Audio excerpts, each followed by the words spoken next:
I was referred to Dr. Kumandori, so he took care of my wrist for me. That was in July of last year. And 4 months later, I came back from vacation and had to have orthoscopic surgery done on my knee. And that went very well. And then this year, July 8th, he did orthoscopic surgery on my right hip, and I am doing very well. And my wrist is wonderful. I was very fortunate. I am able to use it just like it was before. He did a miraculous job on it. No pain, just, I'm very blessed. I think that the nice thing about here is your MRI is here, so you don't have to go somewhere else. The rehab is right here, so you don't have to go looking for someplace else. You're right here. It's nice. It's just really nice. The people are amazing here. She has 3 separate injuries that occurred in the space of a year, which I'm sure she's not happy about, but the end results have been actually quite good.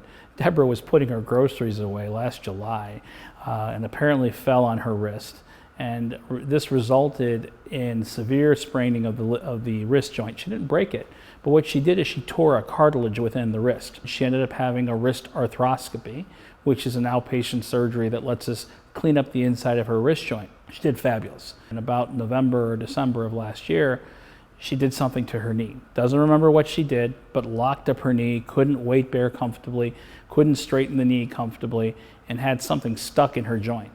We performed an MRI here which showed a significant cartilage tear in her knee.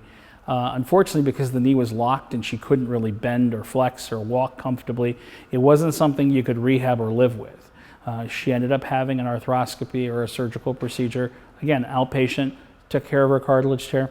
Again, she flew through it, did great, went to therapy, was compliant, had a great outcome. The interesting thing in Deborah's hip injury is, again, it was a labral, L-A-B-R-A-L, tear, which allowed us to see that the hip itself was not bone on bone, didn't need to be replaced. There were a number of bone spurs coming off the socket and off the femur that were abutting each other when she flexed her hip. So it restricted her motion, made it hard to sit, made it hard to stand. She had buttock pain, thigh pain, groin pain, and high pain scales, 8, 9, sometimes 10 out of 10.